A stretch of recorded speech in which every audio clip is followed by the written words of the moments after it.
Hey there, my name is Mansa. So how does one begin a project anyways? It all starts with an idea and some motivation, if you're lucky. Coming up with storyboards, animatics, and animations is really fun, but everybody has their own process of how they bring it to life. The very foundation of making a project all begins with concepts. Concepts are a form of brainstorming. You can draw things down, doodle them, write them down, script, etc. This process is very important to me because I have aphantasia. Aphantasia is the inability to process mental images or conjure up new images in your head. There is a spectrum to aphantasia, so it's not completely like you see all or nothing. Some people see in between, some people see faded images, some people see outlines or whatever. I see nothing, so I have to rely on physically making things in front of me. Have you ever had a friend come up to you and say, man, I listened to this song and I can just imagine a whole animatic playing in my head and I can't wait to write that down or whatever. I can't do that. I can't see any of that. I don't know what they're talking about. I feel like I was insane because everyone in my school was always like, this is my imaginary friend. And I'm just sitting here like, what are you talking about? That is air. I will say though, Aphantasia does make it so much harder for me to create the things I want to create. I've never had that ability though, so I've always just adapted to what I know best, which is concepting before I begin the actual project. Even if you do not have Aphantasia, I always do recommend concepting your work first. You always need to know what you're doing beforehand and it will keep you on schedule and on track. Please keep in mind everyone who has Aphantasia experiences it differently and has different ways to adapt and create their projects. Having aphantasia doesn't really change that much. You can still create, you can draw, you can be creative, just in a different way. You may not have the ability to see visual imagination, but you still have the ability to draw, concept, write, and do anything. After all, you still do have a brain. I hope. As a treat for this video, I decided that I was going to show you guys how I start animatics and the process behind that. I wanted to peel back the curtain a little bit and show you guys my creative thought process. However, I really don't know when this is going to come out, and I try not to push myself. I try not to promise dates because I don't want to disappoint people, and it'll just come out whenever it comes out. Animation's a lot of work, okay? This is a little off topic, but I feel like oftentimes a lot of artists and animators feel guilty about not posting, including me. Sometimes I feel guilty for not posting week to week, but like I try not to let that get to me because the thing about animation is it takes a lot of work. Takes a lot of time, and the YouTube algorithm is constantly like asking you to push things out on a daily basis, which is not possible for a lot of animators and artists. So please give us the time and the patience. We very much appreciate you. Anyways, here's my process. As I have stated prior, I used concepting to help me begin my projects, which is a very important step for me.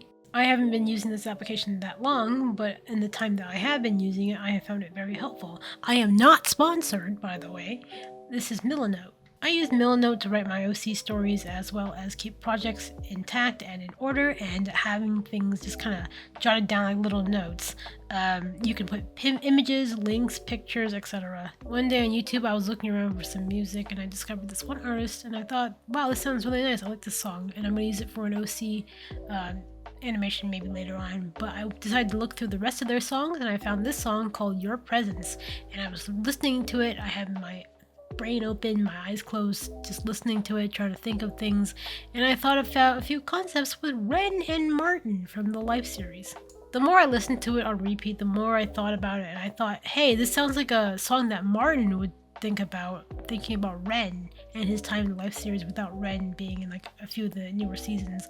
And in Limited Life, Martin had the Dogwarts banner on his skin, and I was like, man, this guy likes angst. Okay, let's do this. So I opened Milanote, I made a new board, I opened a few things, I put the link in, I made a new document, I put all the lyrics in there, and I started drafting out the lyrics. So what I do sometimes is I copy and paste the lyrics of the song into a document, and then I start writing in the actions that I want to draw for each scene. I also did that for a ton of my other projects like God Must Hate Me, Pitchfork Kids, I Was an Island, I'm Not Angry Anymore, etc. Sometimes I don't completely write every single action and I just kind of do it section by section. I do one section and then I draw the section and then I do the other section and I draw the section. I think it's just easier for me and helps me not lose motivation and think of new ideas as it comes along. Speaking of motivation, I've kind of made a new process to go about projects. So if I'm not really particularly feeling like I want to work on that project a day or so, I just don't. Unless I have a deadline for myself, like a commission or a client or project or whatever, I just don't. If I don't feel like doing it, I won't do it that day. Just give your brain a break. Because when I was doing my senior thesis, I had to work on that thing non-stop for 4 months. It was crazy and my brain was exhausted. I couldn't fathom like even finishing it, but I did. But I always have other projects to work on, other work in progresses, other new things. So if I don't feel like doing that certain project that day, I'll just do another project, or maybe I'll just rest. I don't know. Also, it's July as I'm recording this video. If you want to fight me on Art Fight, I'm open. I also use that as like a break from working on projects.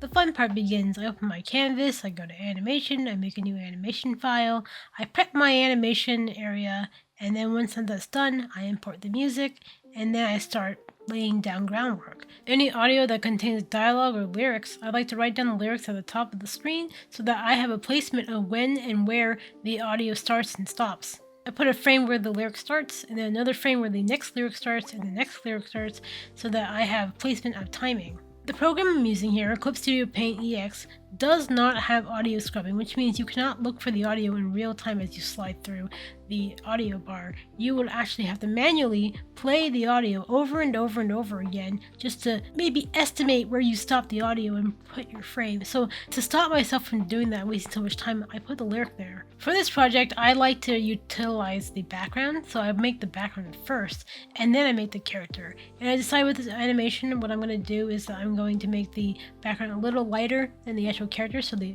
main character is mainly the focus, is the darkest thing in the frame, so your eyes will basically look at it. Because this project doesn't really need that much sketching, I decided not to do the main keyframe and then the in-betweens. I just did the in-betweens with the keyframes.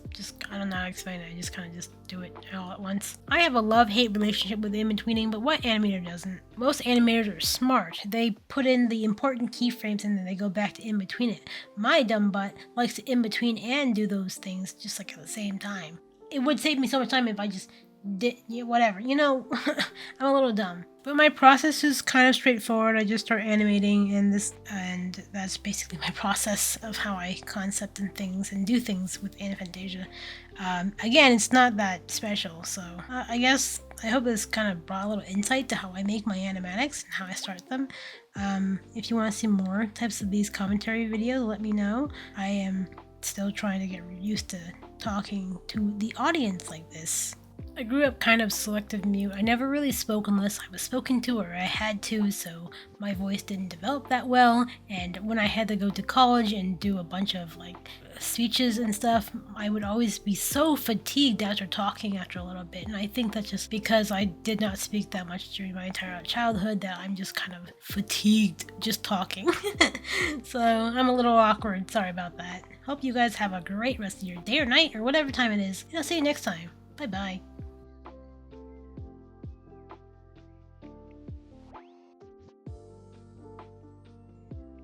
Cause I am black and blue, don't know what to do.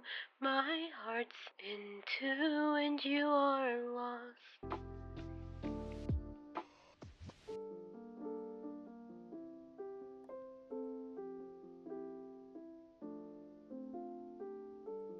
We met in the middle of July, though it wasn't quite the first.